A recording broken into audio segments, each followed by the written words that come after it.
So today we are going to have Chirag, who is going to take the lead and who is going to talk to us about uh, diet, exercise, and lifestyle measures.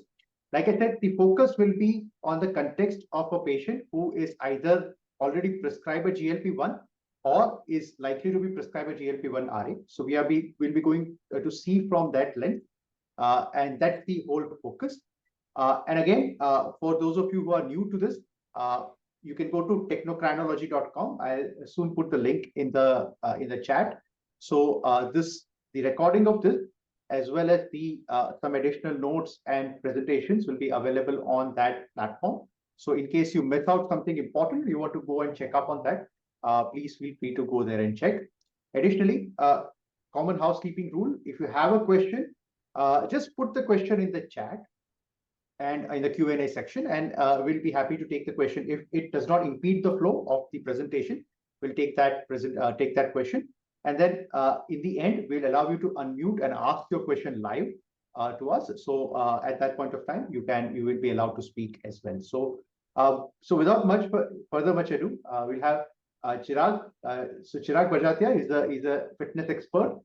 He's part of the PFC club, which looks at obesity from a very modern perspective, looking at patients from the perspective of a goal set mindset, right, where you are looking at a particular reaching a particular health target rather than just kind of beating around. So the idea is to use the best available technology, including exercise, diet, and medications to help your patients and clients reach the ultimate goal. So Chirag, welcome, and I hand it over to you to take the session forward. Thank you.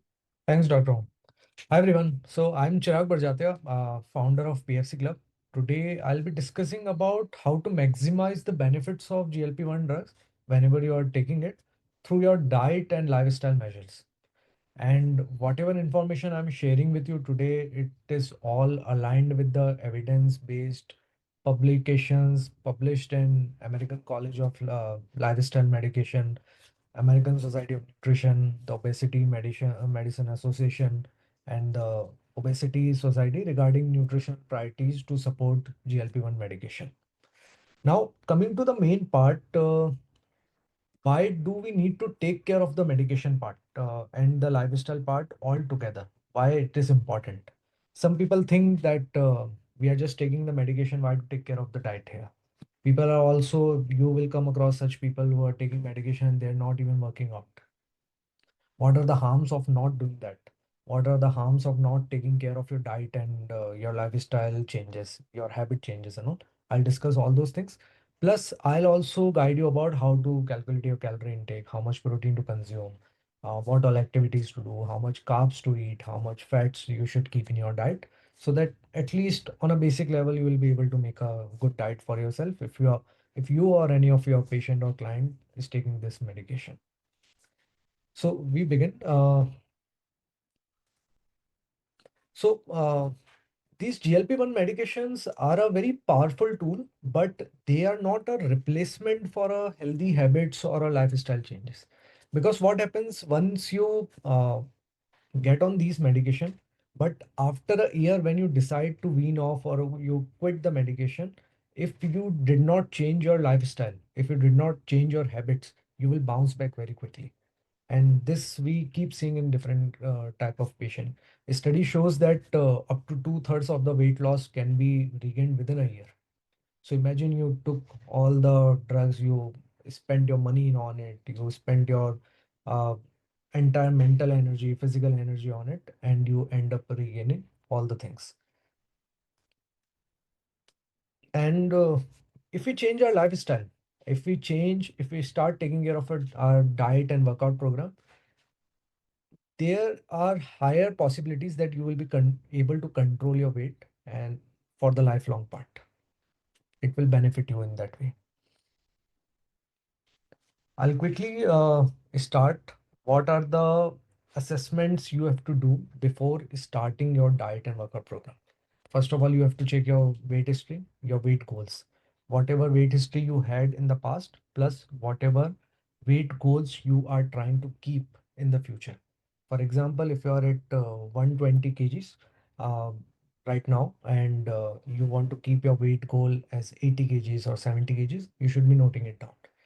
Plus, I always ask people to check their gut symptoms, if any food items is irritating their gut, because we don't want to go in that direction where you are not able to handle any food, or you're not able to digest anything.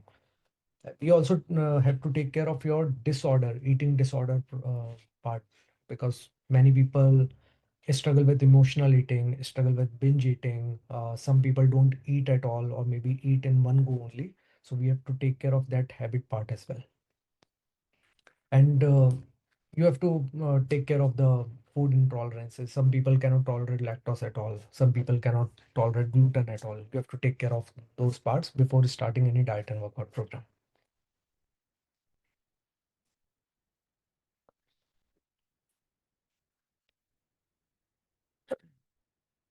Now coming to the next part. So we have to always keep a focus on eating nutrient dense food uh, with a low calorie diet. That is important because you will be eating a very low calorie diet by default on these drugs, but the nutrients should cover all the requirements of your body. That is our first priority. And don't just focus on cutting down the calories. Don't focus on that part. We just cut down the calories and we can eat anything. It's like I won't suggest you to eat half a McD burger just by cutting down the calories. In that fashion, also you can lose weight, but that is not at all recommended. Always try to improve the quality of your diet. For example, I just gave an example of the half M McD burger, McDonald's burger. Half the McD burger is around 150 to 100 calories. In that amount of calories, you can have lots of veggies, you can have good amount of protein, and you can have a good whole meal instead of eating just that junk part. Or take, for example, if you're a low calorie diet and you feel hungry and you end up eating a Snickers bar, that will give you lots of calories, but in just a simple small bar. I would advise you to eat a proper quality diet there, full of veggies, good amount of protein, fats, and carbs. I'll come to that, how to calculate all those things. And always diet should be tailored according to your preferences and tolerance, just as I said about. Now, how much calories you need on a daily basis? It totally depends on your activity level, what gender you are, what is your current weight right now, and what are your activity level. Uh, For example, if you are that person who just walk around, is not doing any sort of exercise or not doing any sort of hard cardio or high intensity cardio, or not lifting weights or not doing any sort of sports or something, then your calorie requirement are not that much compared to the person who is doing all those activities. If you're going to the gym, your calorie requirement are different. If you're playing a sports, your calorie requirements are different. And when you are on GLP-1 drug, so your intake will reduce up to 16 to 39% because of those drugs. And our goal is to meet our nutrients within those calorie limit. Average target should be 1200 to 1800 calories per day. That should be enough for you. Why I advise not going down to too much low calories, like below 1200 or below 1300, something like that. I advise a woman, a female, if they are on this drug, they should not go below 1200. And if you are a man, you should not try to go below 1800. That is because you will start missing on important nutrients like iron, calcium, vitamin D, or protein intake. Now let's go to the main part, how to calculate your calories. So first, let's understand what are calories. In any food item, there are three types of macronutrients. First is protein, second is carbs, and third is fat. Protein and carbs are 1 gram of protein contains 4 kilocalories, 1 gram of carbs contain 4 kilocalories, and 1 gram of fat contains 9 kilocalories. Now you have to calculate how much calories you need. You can easily do it via using ChatGPT nowadays, If someone is on their system right now, if you can pull up ChatGPT, I can tell you right away how to calculate your calorie intake. You just have to go on ChatGPT and type how much calories I need per day. This is my weight. This is my height. ChatGPT will ask you a certain question about your gender and all. Feed that, and it will give you around how much calories you need every day to sustain the weight you have right now. We have to reduce the weight. To reduce the weight, we have to cut down the calories up to 3 to 400 from your maintenance calories. For example, if ChatGPT is telling you, or any online calculator is telling you, your total daily energy intake or your total intake should be 2200 or 2000 calories per day, I would advise you to consume around 1600, 1700 calories per day. And you can also ask ChatGPT about this, that how much protein do I need and how much fat do I need. I'll give you a quickly brief about the protein part here. So protein target is usually 1.2 grams to 1.6 gram kg of your lean mass. Now suppose, for example, if you are of 70 kgs weight, you should be ideally consuming around 100 grams of protein every day. But here we are talking about people who are overweight and going through obesity. Their weight right now is 100, 120, 150. So in that scenario, you cannot simply calculate protein with 1.2 or 1.6. Otherwise, you will end up eating 200 to 50 grams of protein. That is not at all advisable. For such uh, for such population and for such weight, I always advise people to focus on your target weight. If you are at 120 kgs right now, and if your goal weight, your target weight is 70 or 80 kgs, calculate 70 into 1.2 or 1.6 and start taking that amount of protein. This amount of protein will help you to retain your muscle mass. That is very important when you are on such drugs or when you are on a very high calorie deficit. You might have seen those kind of people who get very skinny when they lose weight. Their arms get very skinny, their face get very weak. That happens because they don't care about their protein intake. They end up losing their muscles. Muscles are like a gold mine of your body. It's very difficult to gain new muscles. Everything, try your best, try to eat sufficient amount of protein. In general, my recommendation is every woman should be able to eat around 60 to 80 grams of protein, and every male should be able to eat around 100 to 120 grams of protein. That is a very safe range. Until unless you have some kidney problem or some other problems, you can always discuss with your doctor about that. If you have a uric acid problem, you have to find other sources of protein. If your kidney is not functioning properly, then you might have to cut down further on your protein intake. But in general, 100 to 120 grams for males and 60 to 80 grams for female is sufficient protein intake. Now coming to the protein sources, what are the different protein sources? As a vegetarian, you can use tofu, you can use Greek yogurt, you can use low-fat paneer, you can use a scoop of whey protein, you can also use soya chunks, you can use besan, little bit of it, you can use soya flour as well. As a non-vegetarian, you know the items mostly fish, chicken breast, egg whites, and such non-veg items you can use to increase your protein intake. Just to give you ballpark idea, around in 100 grams of tofu, there is around 14 to 15 grams of protein. In 100 grams of low-fat paneer, you will get around 22 to 25 grams of protein. In one scoop whey protein, you will get around 25 grams of protein. Just to give you ballpark idea, one whole egg contains around 6 grams of protein. One egg white contains around 3 grams of protein. 100 grams of chicken breast will contain around 25 to 30 grams of protein. You can plan your protein intake in this fashion. Now coming to the carbs intake, do not fear the carbs. Many people start quitting carbs completely when they get on a weight loss diet or when they are on drugs. But are your best friend. They will support your workout and they will give you energy to work out, to energy to walk daily, energy to do certain activities. I would advise typically 45 to 55% of your calories should come directly from the carbs. Carb sources can be fruits. You can take fruits just before your workouts. Like it's a very common thing to eat banana before workout. You can take whole grains, just normal rice and all. Just a second. You can take legumes. Dal also contain good amount of carbs, but limit your refined starches and added sugar. For example, if I ask you to eat carbs and if you're adding sugar in your tea, that is also carbs, but that is not useful for you that way. Also, try to avoid white maida, try to avoid white bread when you are on such diets, because these refined carbs makes you full very quickly and you feel eating more and more, and it's difficult to control the intake of such carb.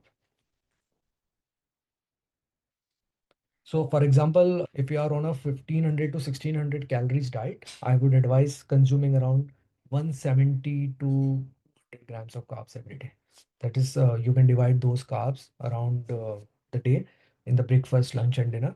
Just to give you one example, 100 gram of rice, 100 gram of raw rice contains around 75 to 77 grams of carbs.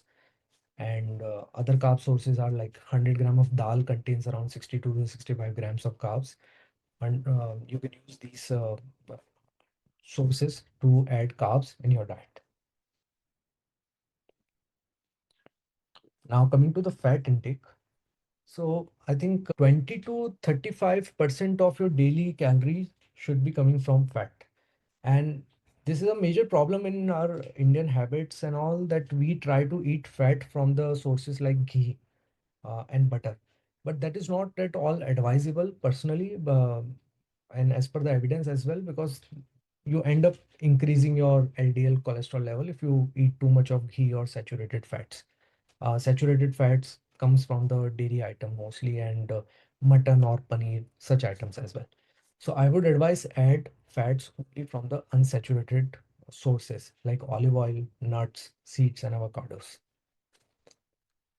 That's why again I advise using simply low fat paneer. Don't use high fat paneer or those malai paneer we get in the market to add fats in your diet. Paneer is a high fat source food item.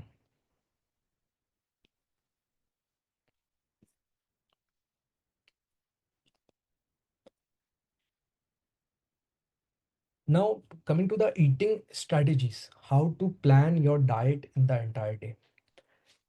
First priority should be regular small meals to avoid nausea. If you are on GLP drugs, nausea is one of the side effects which people feel randomly, and I always ask them to have small meals throughout the day.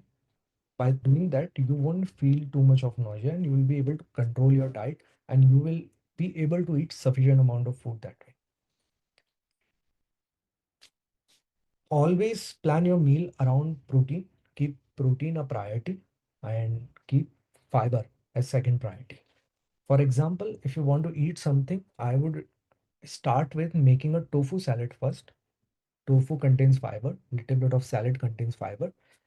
Then I will add carbs to it, little bit of rice to it, and I'll put some olive oil in it for the fat sources. This is a veg example. If you're eating a non-veg item, I would advise chicken first. Along with chicken, you can add some veggies for the fiber, and then you can add some rice as well. And you can use some olive oil to cook that chicken and that rice.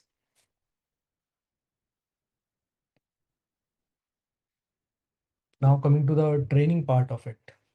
At least everyone who is on drug, GLP drug, or even if you are not, one should focus on at least 3 times of resistance training every week.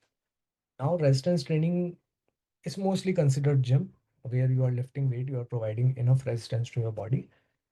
Even if you're not going to the gym, you can do it at home as well. You can do it with resistance bands. You can do push-ups against the wall. You can do some squats, some lunges, some crunches, but try to provide enough resistance to every muscle of your body to retain the muscle mass. As per the WHO as well, they recommend at least 150 minutes of workout every week.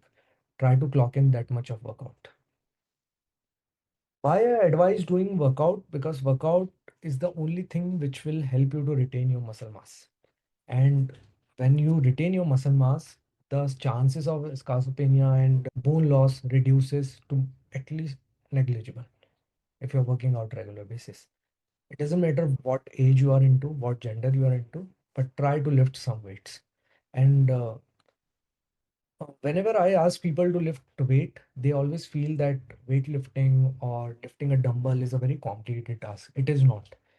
If you compare the amount of weight you lift at home on daily basis, for example, the veggies bag, it is of 5 kg easily, 2 to 5 kgs. Compared to that, lifting a 5 kg dumbbell is very easy. And you can always check on YouTube how to do the workout forms. It's just a little bit of mental block. You have to cross that, but try to not miss the workout at all when you are on such drugs.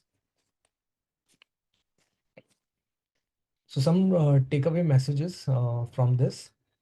GLP-1s are just a tool, not a cure of anything. So make sure whenever you are on such drugs, you have to fix your lifestyle so that after 1 year, after 2 year, or after 3 year, you do not end up regaining all the weight. That is very important. And lifestyle changes will make the foundation very strong.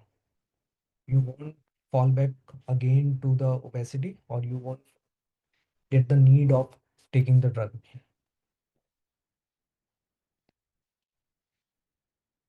Also, if any of your patient or if anyone is on that drug, please monitor them closely. Please ask them to change their habits. Please ask them to change lifestyle. Ask them to change, increase their social support, and keep supporting them so that their journey becomes easy and they don't end up relying just on the medication all the time. I think, Doctor, we can directly jump into the questions now. Yeah, so there are some very interesting questions, Mhm. and I think we'll take the questions. Trying to answer some of them which are there. Let's take the questions one by one, and I think we'll also leave a lot of time for discussion. So anybody who wants to ask a question, you can come up live. Just raise your hand, and we'll allow you to speak as well. So I just share the Chirag, if you want to demonstrate the calculations which you said by ChatGPT, if you want, you can pull up the screen and show it. Yeah, I'll just do that Yeah. right away. So that is something will be a practical use case, which will be very useful for people who are listening to this.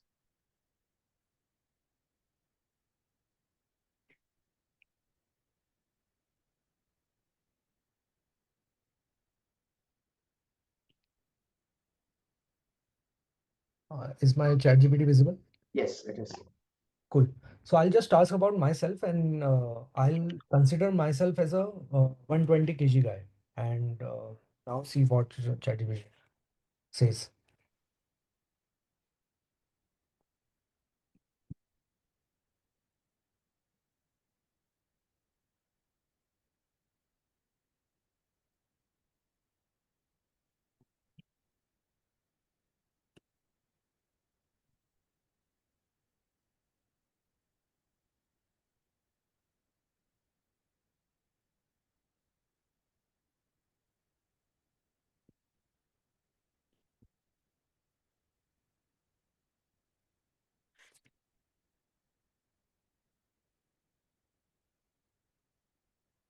So first, GPT will calculate my BMR. I'll just quickly tell everyone what is BMR. BMR is, suppose you are lying on a bed all the time. You are just breathing, you are just thinking, and you're not doing any movement at all. That is your BMR. That minimum amount of energy is required in your body to keep the body alive. And once we get up from the bed, we do our daily activities, we move around, we talk, we move our hand, we blink, and all those stuff. That calculates our total daily energy expenditure. Uh, Another simple example, if you switch on your engine of your car and your car is parked at one place without any AC or anything, that is your BMR. If you're moving your car in gear, or if you're switching on AC, using wiper, using headlights, speeding up sometimes, speeding slow, speeding down sometimes, that is your total daily energy intake. So as per the chat GPT, my total daily energy expenditure is coming around Hmm. 3000 calories per day. at 120 kgs. Now to lose weight, it has already given me the solution. Now to lose weight, I have to start my eating pattern at 2500 or maybe 2000 or 2200 calories. So from this 2200 calories, I'll start making my diet. Right. And Chirag, Vikram had asked this as a question, which you answered. I just reiterate to the audience also. The problem with TDE calculations using these formulas is that it overestimates, and Vikram is very right, it overestimates the calorie required for Indians, especially Asians. These are mainly for Western population, they've been validated. So what Endocrine Society of India guidelines on this says is that whatever calculation you get, you knock off 10 to 15% from it to get the value. For example, here you are, let's say, getting a calculated value of 2000 kilocalories per day, then probably reduce that by 10 to 15% to look at the calorie consumption which you have. Because Indians, again, we know that even with, with the lower body fat and body weight, they tend to have different symptoms of metabolism. So I think that from an Indian perspective, maybe take, the value you get and reduce it by 10 to 15% to get the value validated for, which is more valid for Indians. So I think, yeah, so that's Vikram had asked this. So I think, for everyone, for you to understand this concept. Yeah. Okay. Can I take questions? Yeah, so I'll just read out some of the questions, Chirag, and we'll then discuss, I think. So Manisha has asked a very important question. And, you could tell us about that. So she says that, how do you read labels on commercial protein products? Because some of them, it's very confusing a lot of the times, they're not very clear. And sometimes they have a lot of carb content also. So all proteins are not, as we know, a lot of work also being done on this. There are a lot of products in the market and not everything is very reliable. So, if you could tell us what could be a good way of looking at the labels for this. Yeah. Is my Yes, Amazon? it is, right. Yeah. Okay, cool. So I'll just take you through the most famous brand all over the world, most expensive as well. This is a good baseline to understand what real good whey protein looks like. And then after this, you can compare every whey protein from this brand. I'm Right. not associated with this brand, but I can just give you the example. Just pulling up the nutritional label if they have shared it.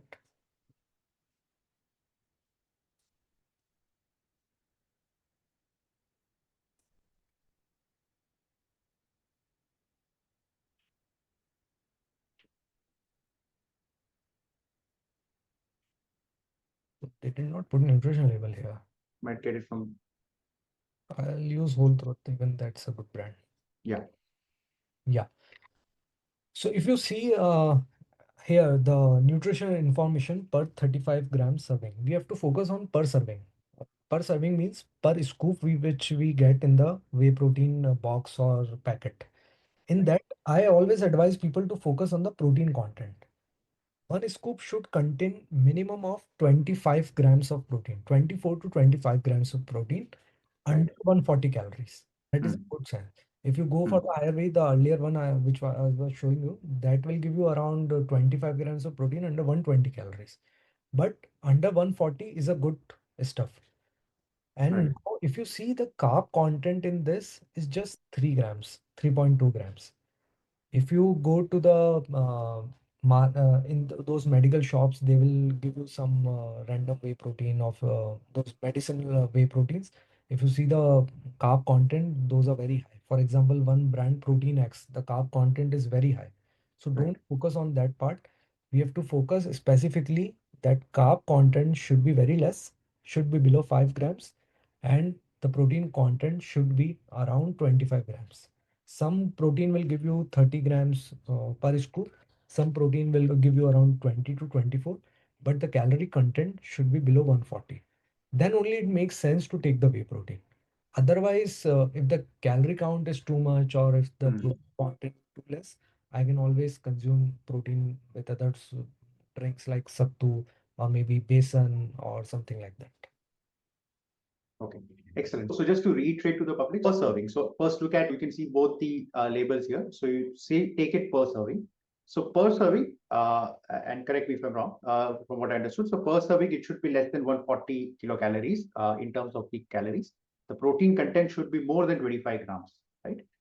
And the carb content should be less than 5 grams. So that's an ideal combination to kind of look at. And if you have that, at least the base is covered well, that you have a reasonably good product, and then maybe take it from there. Correct, Chirag? Yeah. Okay. Great. So I think great question, Manisha. Manish, I think. Yeah, great question, Manish. Thank you for that. Vikram has asked another interesting question.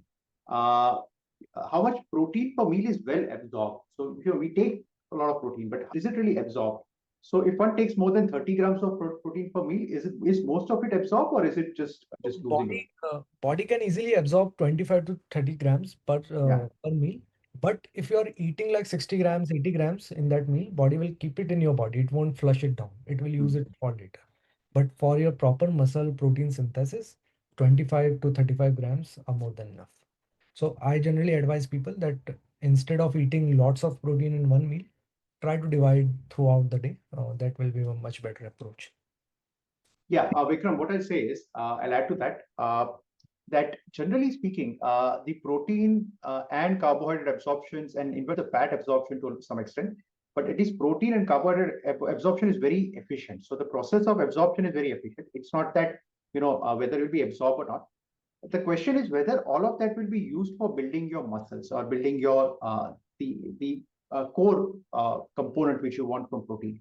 That may not be the case. So at the end of the day, let's say whatever protein that you take, only some of them will be actually used for the purpose which you think it is being used for. That is the purpose of building muscles and building your body in a sense. Be mindful of that, but at the same time, if you talk about absorption, it is pretty much efficient. So protein absorption generally is fine.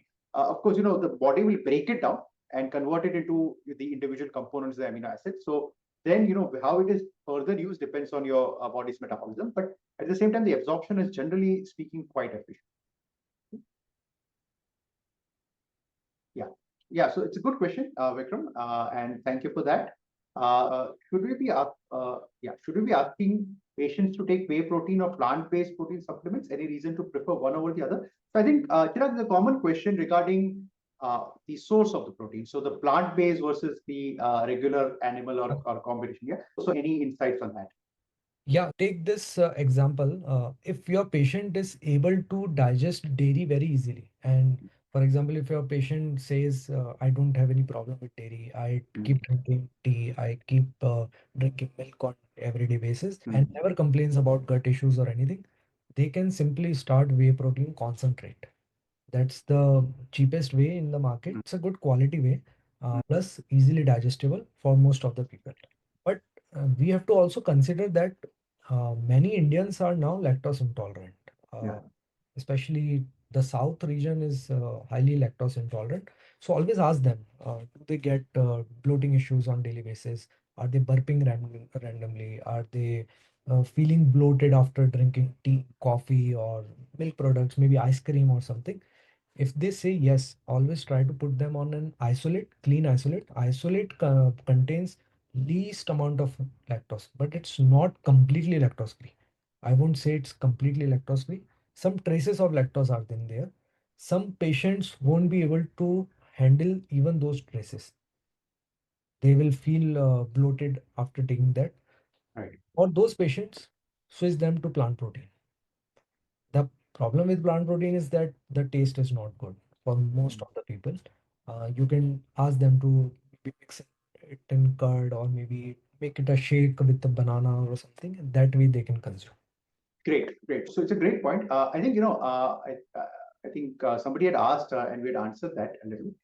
There are certain protein supplements, and it's very well known that some of them on taking there is increased tendency to develop gynecomastia and other problems. Any insights on that? Sure. Somebody had asked that in one of the questions earlier, which we had answered. Again, always go for the brands which are famous in the market. Yeah. Because many people are now doing independent lab test and all. Search the internet, search lab reports of the product, then only recommend or take that product. don't go for the random brands in the market, or don't go for the protein which your gym trainer is asking you and you never heard of the brand. Because in these brands, there are adulteration going on heavily in the market. People are selling, adding performance enhancing drugs, steroids in it, just to give quick results to the clients. And if you consume such type of adulterated protein, you might end up injuring your kidney, liver, and will face other issues like gynecomastia. And I think if you remember the first lecture, we talked about endocrine disruptors. So there Yeah, are certain products called phytoestrogens, which are very common, especially in the soya products. In fact, that is one of the reasons why soya products never really took off at an international level, because of the increased estrogen content. In fact, we deal with perimenopausal women as well. And one of the common advice, which if you would have seen gynecologists often give to menopausal women, is to take soya products because it contains estrogen. yeah, Now, that's the problem. If you take it in excess, in men, right, it has phytoestrogens which tend to produce that estrogenic effect, which is again gynecomastia. You have to be careful in that sense, that there could be an endogenous endocrine disruptors there as well. And like you said, a lot of the times there will be additional stuff which is put in, which could also lead to the issue. Also, be very careful of the commercial non-vegetarian products also. I still remember we had this young girl who was brought to us when I was in Delhi. Young girl got to us with an early, breast development, breast premature thalak. And we did extensive investigations. The only thing we actually eventually found out was that recently they changed their Punjabi, so they're taking a lot of poultry, and they switched their poultry source. And then she was very fond of it, so she was taking massive amounts of it. And then it was later, reported in the newspaper also that was farm was very famous for, injecting estrogen into the system, so that there are all these things which happen in India, especially. So I completely agree with Chirag that you have to be careful of where you source your materials from. In India, always take things with a little bit of be little careful because you never know yeah. what really happens behind the scenes. Yeah. So Manish has asked another great question. While estimating carbs, should we look for carbs in cooked food or uncooked food? So I'll just quickly answer that, Manish. I think it's generally when we take the end product. So that's you're estimating the carbs in what you're going to eat, right? That's the end product. So that's what, because I'm bothered about what I'm going to really consume in the end. So that's the carb which you are taking. Yeah. Chirag, anything else? Yeah, I'll just quickly share an example. See, Yes. you can see this is a cooked dal. Yeah. Now, uh, there is some gravy in it. They add Hmm. a little bit of water in it. Some people add extra water, some people add much lesser water than this. So the weight changes, but the carb content remains the same. That's why I recommend people to always measure the food before cooking it, so that at least you can get the idea how much you're eating. Because Hmm. right now this bowl looks like 100 gram, but if I add like a little bit of water, it will become 150 grams, and you Hmm. end up calculating wrong calories in it. Right. So try to measure the food before you cook it. Yes. Again, Kishore has asked a very interesting question. How do you learn any form of exercise? Hmm. What goes into selecting the right exercise and the right goal, and how do you build up that thing? So I'll just show that. So Kishore, see, this is your basic movement.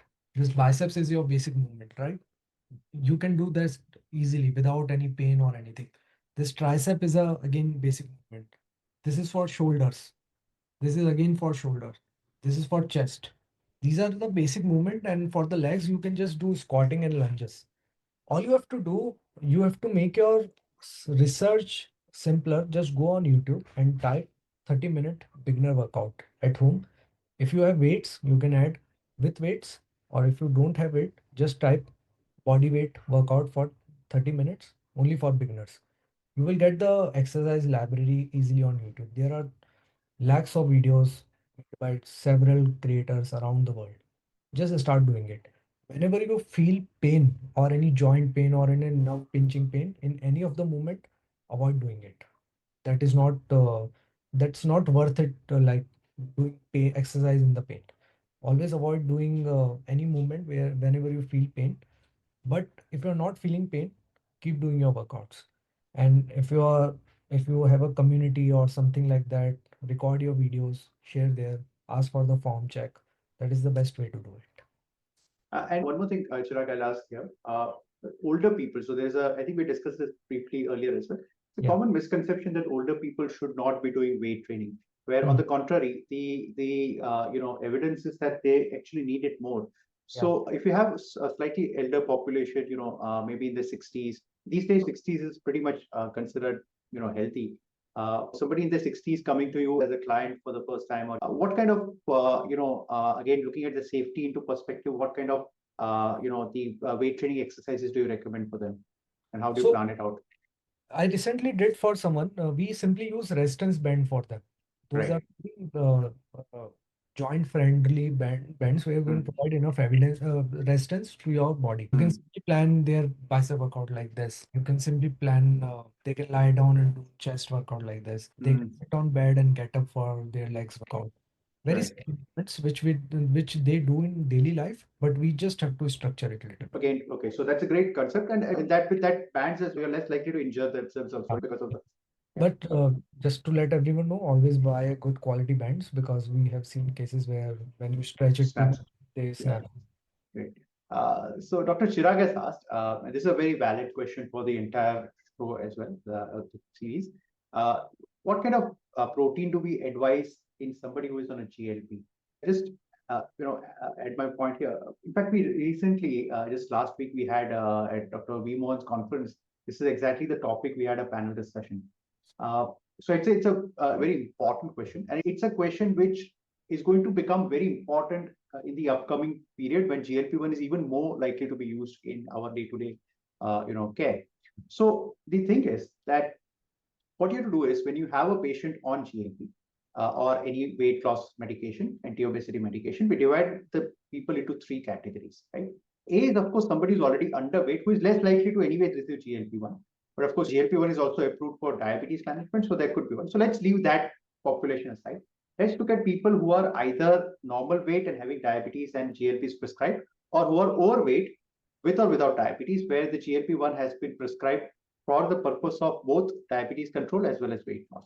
Now, if you take the population who is, who is overweight, the idea is to do a complete meal replacement, right? So that's the ideal thing. So, for example, recently we had a young doctor whom we started, obese, about 120 kgs, whom we started on tirzepatide, Monjaro. And he himself came up with a suggestion that I don't feel hungry at all in the evening. So can I skip my dinner altogether and replace it with a protein supplement? I said, absolutely, yes. That's the ideal thing. So your complete meal replacement, so take one meal and replace it with a protein supplement. That would be a very ideal way of doing it. And those people who are normal weight, who are on GLP-1, the good idea would be to put them on a partial meal replacement. You take, let's say, you could either replace their snacks with the protein, or you could rather, have one of the meals, for example, lunch or dinner, one of the major meals, you divide it to half. So half of it, patient takes the calories in forms of protein, and the half of it they take in the regular meal which they're taking. So I think that's one strategy which works. What kind of protein supplement, again, would depend on the situation. For example, if your patient is diabetic, you will require, like we discussed, less amount of carbohydrates, and you have to be very careful in selecting that. And also, as far as carbs are concerned, remember there's something called as glycemic index also. So the same carbohydrate may not be same for in all situations. So for example, certain carbohydrates will have a high glycemic index, so it will increase the blood sugar more, whereas some will have low. It's low. So you have to choose one where not only the content of the carbohydrate is important, but also the glycemic index is important. So that's the point. Chirag, anything you have to add for this? Yeah, I think you're muted. Sorry. Same discussion for our patient clients who are on GLP. If they are not able to eat food because they are not feeling hungry and all, we try to give them the protein shake, because protein is a priority. Absolutely. The protein. If they are not able to eat like 100 grams of chicken breast or 150 grams of tofu or something, they should ideally take whey protein. Yeah. Yeah, and one more thing I'll add here, Chirag. A lot of these patients, once they started on GLP-1, especially in the early phases, their actually overall calorie intake comes down to very low levels. So you have to be very careful initially, because sometimes they have, a little bit of nausea also they're having. They don't eat at all. They don't feel hungry. Eventually it settles into some sort of a momentum, but initially they have this very rapid reduction of the food they take. So I think that's the period where you have to be careful, right? The supplementation is very important, right? Especially the essential things like your protein and micronutrients have to be well supplemented. Otherwise, the person ends up with a little bit of nutritional deficiency, which you don't want. So I think that's something you have to be careful in your perspective. So Prabhat has raised his hand. We'll allow him to talk while we take one question, and we will then ask Prabhat to talk. So Soumya has asked, can we use a whey protein supplement to replace meal? I think this we already answered. So I think we can go to next. So what percentage, Ashwini has asked the question, I'm not really able to understand, but concentration percentage of protein. So how much protein concentration would you have, or does that make sense? Whey protein concentrate is around 80%. Right. Isolate is around 90%. Hmm. If you talk about hydrolyzed filter and isolate, that is around 95%. Right. Okay. Prabhat, please go ahead and ask the question. Please unmute and ask. Yeah, I want to understand for a normal people how many whole eggs is allowed to eat, like not any cholesterol problem. And if you want to go above the normal limit, should we remove the yolk? That's my question. So Prabhat, generally what I recommend, egg yolk are high in saturated fats as well. And especially for South Asian population, we are very hyper responder, and we absorb the cholesterol very easily, this population. And if you check, your cholesterol remains high because even if we follow a diet program, even if we eat clean, most of our population, general population, cholesterol remains high. In such condition and in such situation, I always advise start with 2 whole eggs first and keep rest of the diet same, and then check your lipid profile maybe after a month. Then maybe if the cholesterol values are not changing, you can try making it 4 whole eggs and then check it again after a month. You will see the limit when your cholesterol profile starts changing. That's your limit. That is the best way to check it. The bad part of cholesterol is that you cannot feel about it. If your cholesterol is increasing, you cannot get the feeling or you cannot get the sense of it without any blood test. So the best part is to get your lipid profile done frequently. Okay, thank you. Yes, Anupama has asked, why would these whey proteins not be considered ultra processed foods? Well, Anupama, I mean, it's by definition, why not? But what we'd say is that end of the day, you're looking at some sort of, benefit as well. So yeah, anything you want to add, Chirag? They are ultra processed by Yeah, definition, doubt about that. But also, if we compare with Oreo, Oreo is also ultra processed. right. How much fat and how much calories Oreo give.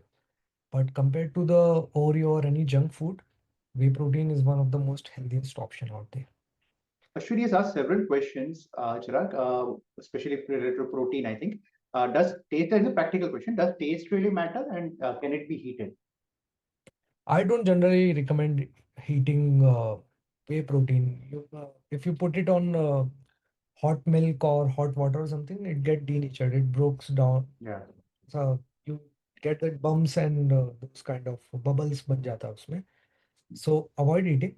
If you want to eat, avoid heating that. If you want to heat protein or if you want to use in your flour or something to make roti out of it, yeast protein is a good option. You can search on Amazon yeast protein.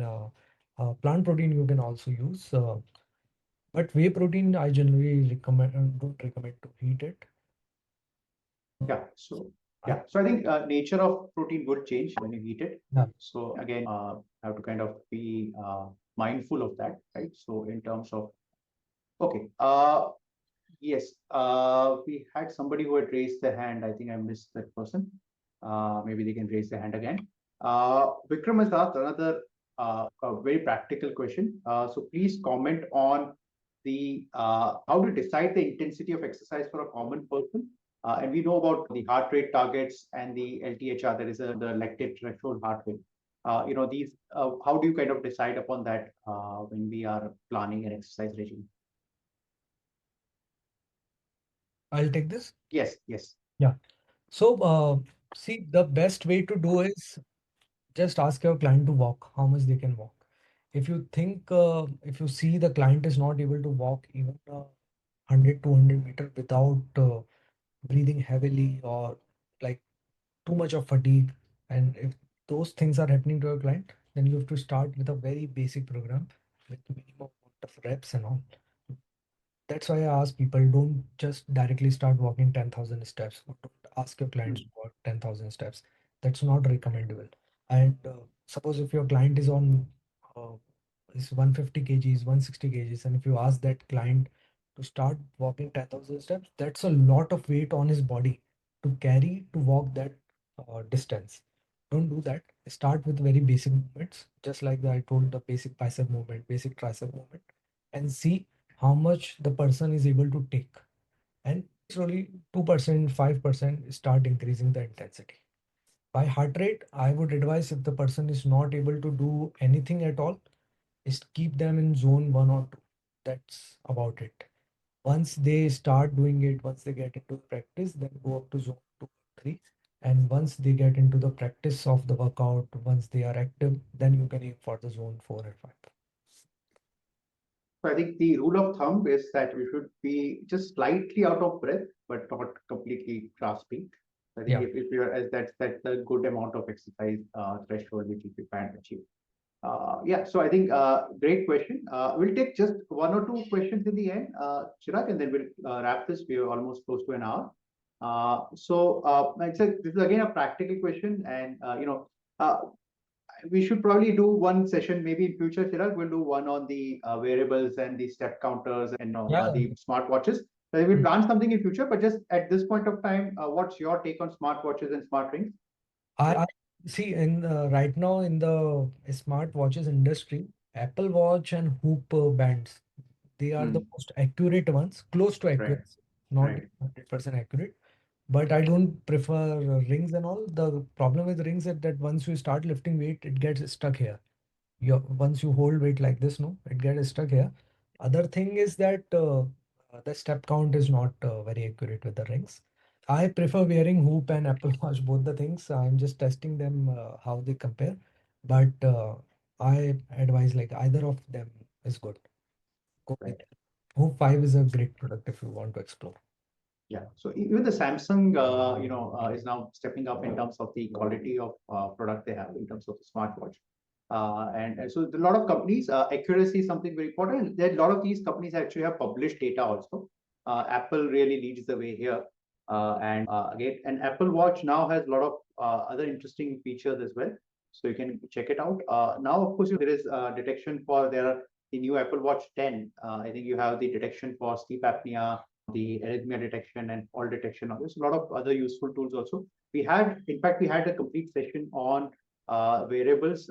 It's there on the YouTube channel, Endocrine India. You can probably check it out. It still might be there, but we'll definitely plan something as a separate session out of this 5. We'll plan something on these wearables. I think it's a very important topic. We'll probably get some makers of wearables also, maybe affiliates on them as well. So maybe we could take their the insider's view, the technology views also. So I And think yes, Jeff. add one point very bluntly, that don't rely on the smartwatches which are very cheap. If you are thinking 2,000-3,000 rupee watch will give you accurate step count or calorie burn, it won't. So don't instead save money and buy a better product. Otherwise, you will get confused seeing those wrong values. Great. So yeah, I think we had a great session, Chirag. I think we're almost close to an hour, so we Yeah. can wrap up here. We have since we are talking about a little bit about AI, so I just put a couple of resources. So we have our own virtual obesity custom GPT. So you can check that out. I put both the links there. And we have one, if anybody of you has heard about Google Notebook LM, so we have one notebook on, let's share both the resources. So we have this, Google Notebook on the, dietary and lifestyle measures. So if you have any more questions, you can post it there, and I'm sure these are all extremely accurate resources that we have put. So you'll be able to get good answers there. So yeah, put both the things there. Prabhat, we'll take the last question from you, and we'll just end there. I think yes, last question, Prabhat, and.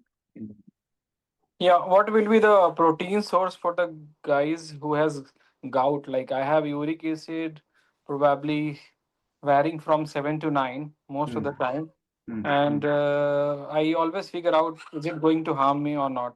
So I want to understand like few sources which doesn't have effect on uric acid. Right. So, Prabhat, there's a common misconception about uric acid, and I'll tell you what that is. See, everybody who has very high uric acid does not necessarily have gout. That's first thing, right? What you understand is, and now new data and research is very clear on this. High uric acid level, no, in medicine, just again broadly as a concept, there is a marker and there is a target, right? Keep this differentiation very clear. For example, in the lipid profile, you have one triglyceride level, right? So you would have seen the lipid profile where there's a triglyceride mentioned. Now, triglyceride is a very important marker of insulin resistance, but it's not necessarily a target that you have to chase, right? Because now there is evidence to say that if you try to reduce triglyceride, it doesn't have much benefit in terms of cardiac protection or anything, but it's a marker of the person having high insulin resistance. Now, uric acid is a marker as well as a target both. Now, it's a marker of metabolic disease. So if you're obese, if you're overweight, your uric acid levels will be high. But it's not something which is necessarily a target in all situations. If you are, for example, not having gout, if your uric acid is high, then all you have to do is you have to again control your, insulin resistance, your weight and other things, and your uric acid itself will come down on its own. And doesn't really bother. Now, some people may have only slightly elevated uric acid and still have uric acid deposition in their joint, which is gout. So I think for gout, the first and the most important thing beyond proteins, and I think this is again a common misconception that protein come low. This has been told for a long time. What you have to first reduce and 100% reduce is alcohol. So if you reduce alcohol, most people, the gout deposition does not happen, right? 90% of the cases, that problem is solved with, if you talk about lifestyle, alcohol reduction is the most important rather than protein reduction. Protein has other benefits, right? Having said that, again, if you have difficult to treat gout, you already stopped alcohol and the other things, then in that case, again, at that point of time, protein reduction is very useful. And in that case, generally about try to keep protein less than 1 gram. Again, plant sources are okay here, but animal sources you have to be a little careful at this point of time. So that's the broad. So it's a long answer. But the answer is that, we have to be careful about uric. See, if just because your blood report shows a high uric acid does not necessarily mean you have gout and does not necessarily mean you curb protein. What it means is that it's a marker of you having high insulin resistance. And at that point, your target should be to reduce the weight. That should be your priority. Yeah. So I think that's the point. Okay. So I think perfectly on time. We started perfectly on time, ended perfectly on time, exactly 1 hour. So it was well-crafted session, Chirag. Excellent. I think it will be, I'm sure, very useful to the audience who was there. So thank you all for joining. Next week, same Tuesday, we are going to have the session on GLP-1. We'll discuss everything about GLP, right? Right from, keep your questions, bring them on, right? Would love to, have your questions also. We'll be discussing about what exactly is this, the science behind it, and also the future aspect of it. We are just starting in GLP space. There are future pipeline is very, very strong. There are a lot of other agents right up there in the market. There are also things are going to become cheaper also next year because one of the agents is going to go off, patent. So you're going to have much affordable GLP-1s also. So do join us for the next session. That's the pivotal session as far as the entire series is concerned. And we'll try to clear all your doubts about GLP-1. A lot of misconceptions in the market. And we'll try to solve that as well. And I think it's a remarkable, era where we're living. So I think, we'll join you there. So yeah, Chirag, anything you want to add? I'm very excited for the GLP session. Yeah, Like great. fitness coach, I'm very excited about such drug. It will help us to solve obesity. Yes, absolutely. So thank you all for joining, and we'll see you next week. And yeah, take care and be healthy. Bye. Bye, everyone.